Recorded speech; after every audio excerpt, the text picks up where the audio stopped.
조선 중기의 혼란스러운 시절, 국경에는 끊임없이 적이 들이닥쳤습니다. 백성들은 불안에 떨었고 조정은 날마다 전운에 휩싸여 있었습니다. 바로 그때 한 장군이 나타났습니다. 그는 누구보다 용맹하고 지략이 뛰어나 수많은 전투에서 승리를 이끌었습니다. 그의 이름이 들리면 적들은 두려움에 떨었고 백성들은 가슴을 쓸어내리며 안도했습니다. 그는 전장에서 한 손에 칼을, 한 손에 깃발을 들고 앞장섰습니다. 무거운 갑옷은 마치 그의 일부인 듯 가볍게 움직였고 눈빛은 불길처럼 매서웠습니다. 화살이 빗발쳐도 한치 흔들림이 없었고 병사들은 그런 장군을 따라 죽음도 두려워하지 않았습니다.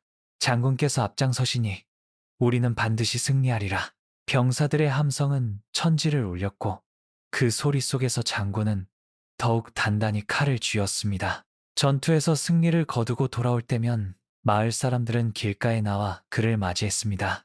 아이들은 장군 만세를 외쳤고 어른들은 술과 음식을 내어놓으며 환영했습니다. 장군의 이름은 나라의 자랑이자 백성들의 희망이 되었습니다. 조정에서도 그의 위상은 높았습니다. 임금은 그를 불러 크게 치하하며 말했습니다. 그대가 있어 나라가 든든하도다. 백성이 모두 그대를 의지한다. 그 말을 들을 때마다 장군은 가슴속 깊이 자부심이 차올랐습니다. 나는 강하다. 나는 무너지지 않는다. 나라와 백성은 나를 필요로 한다. 그의 집안 또한 번성했습니다. 장군의 아내와 자식들은 존경의 눈길을 받았고 이웃들은 늘 그 가문의 영광을 이야기했습니다. 누구도 감히 장군 앞에서 고개를 들지 못했습니다. 그의 말은 명령이었고 그의 존재만으로도 모두가 안심했습니다. 그러나 장군은 알지 못했습니다. 지금의 강함이 언제까지나 이어지지 않는다는 것을. 그가 누리는 힘과 건강, 그리고 백성들의 찬송조차도 언젠가는 사라질 무상한 것임을. 전장에서 수없이 칼날을 맞고 바람과 비를 뚫으며 싸우던 세월이 어느덧 그의 몸에 깊은 흔적을 남기기 시작했습니다. 겉으로 보기엔 여전히 장군은 늠름했습니다. 갑옷을 걸치면 누구도 감히 다가오지 못했고 병사들은 여전히 그의 뒤를 따르며 함성을 질렀습니다. 하지만 그의 몸은 서서히 그리고 확실하게 무너져가고 있었습니다. 처음에는 작은 기침이었습니다. 전투에서 돌아온 어느 겨울밤 장군은 깊은 기침을 하며 가슴을 움켜쥐었습니다. 그는 대수롭지 않게 여겼습니다. 이 정도는 사내라면 흔히 겪는 일이지 곧 나아지리라. 하지만 기침은 점점 잦아졌고 숨은 차올랐습니다. 무거운 갑옷을 입는 것이 예전처럼 쉬운 일이 아니었습니다. 전장에 나서려 말을 타면 가슴이 답답하고 힘이 빠져 말 위에서 몸이 흔들리기도 했습니다. 병사들은 눈치채지 못하려 했지만 가까이에서 모시는 이들은 변화를 느꼈습니다. 장군, 얼굴빛이 예전 같지 않으십니다. 잠시라도 휴식을 취하셔야 하지 않겠습니까? 그러나 장군은 고개를 저으며 단호히 말했습니다. 내가 쓰러지면 이 전장을 누가 지키겠는가? 아직 나에겐 할 일이 남았다. 그는 자신의 몸이 약해지고 있음을 인정하고 싶지 않았습니다. 강자의 자리에서 내려오는 것은 곧 모든 것을 잃는 것과 같다고 여겼기 때문입니다. 밤이 되면 고요한 침실에서 그는 몰래 신음을 내뱉었습니다. 깊은 밤, 아내는 촛불 아래서 그의 등을 어루만지며 눈물을 삼켰습니다. 장군님, 제발 몸을 돌보소서. 나라를 위한 충성도 귀하지만 당신의 목숨이 더 귀합니다. 그러나 장군은 고개를 저으며 중얼거렸습니다. 나는 무너지지 않아야 한다. 백성이 나를 보고 있지 않은가. 하지만 그 자신도 이미 알고 있었습니다. 전장에 나설 때마다 힘이 예전 같지 않고 말 위에서 눈앞이 흐려질 때가 많다는 것을. 병의 그림자는 어느새 그를 감싸며 그가 지켜온 강함에 균열을 내고 있었습니다. 장군의 병세는 시간이 지날수록 더 깊어졌습니다.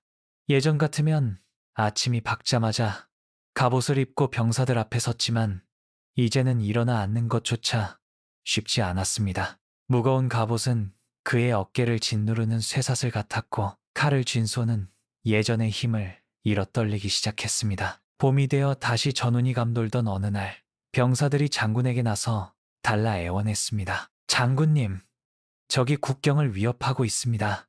예전처럼 장군님이 앞장서 주셔야 합니다. 장군은 이를 악물고 자리에서 일어섰습니다. 그러나 몇 걸음 내딛지 못한 채 그는 가슴을 움켜쥐고 무릎을 꿇었습니다. 병사들은 놀라 달려왔고 장군은 숨을 몰아쉬며 낮게 중얼거렸습니다. 내 몸이 나를 배신하는구나. 그토록 강인했던 그가, 수많은 전장에서 피를 흘리며도 결코 쓰러지지 않았던 그가 이제는 자기 몸 앞에서 무너지고 있었습니다. 밤이 되자 그는 홀로 방 안에 앉아 촛불을 바라보았습니다. 떨리는 손으로 칼을 잡아보려 했으나 칼끝은 흔들려 제자리를 지키지 못했습니다. 그 순간 눈물이 흘러내렸습니다. 나는 나라를 지키겠노라 다짐했건만 이토록 허무하게 무너지다니. 강한 자라 믿었던 나 또한 결국 한낱 병든 육신에 불과하구나. 장군의 눈에서 흘러내린 눈물은 그 어떤 전장의 피보다 뜨겁고 쓰라렸습니다. 그것은 패배의 눈물이 아니라 강자의 자리에서 내려올 수밖에 없는 인간의 무력함을 절실히 깨닫는 눈물이었습니다. 아내는 그런 장군의 곁에 앉아 조용히 그의 손을 잡았습니다. 장군님, 울지 마소서. 당신은 이미 수많은 백성을 구하고 이름을 남기셨습니다. 병든 몸은 부끄러운 것이 아니라 그 모든 세월이 남긴 흔적일 뿐입니다. 그러나 장군은 고개를 저으며 흐느꼈습니다. 아무리 많은 영광을 쌓아도 내 몸 하나 지킬 수 없다니.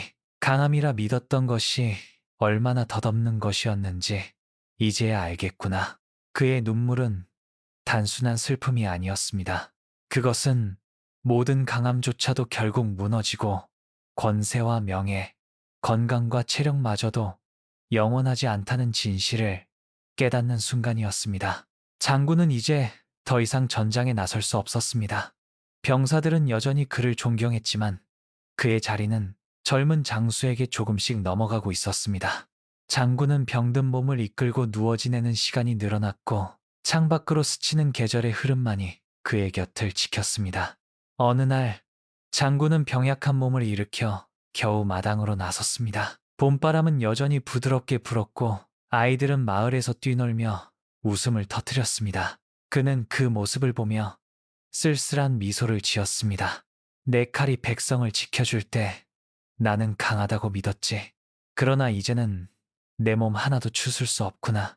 이 강함도, 이 건강도 결국은 잠시 머물다 가는 것이었구나. 그 순간 장군의 가슴속을 파고드는 허무는 전장에서 어떤 적을 마주했을 때보다 더 무거운 것이었습니다. 밤이 되자 장군은 등불 아래 앉아 오랫동안 손때 묻은 칼을 바라보았습니다. 수많은 전투에서 자신과 함께했던 칼날은 이제 녹이 슬고 더 이상 휘두를 힘조차 남지 않았습니다. 그는 떨리는 손끝으로 칼을 쓸어내리며 눈을 감았습니다.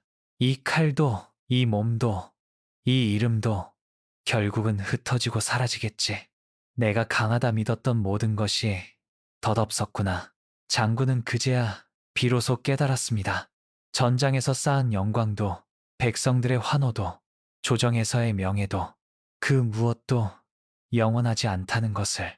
젊고 강했던 육신도 병 앞에선 한순간에 무너지고 인간이라면 누구도 피할 수 없는 노쇠와 죽음 앞에 설 수밖에 없다는 것을.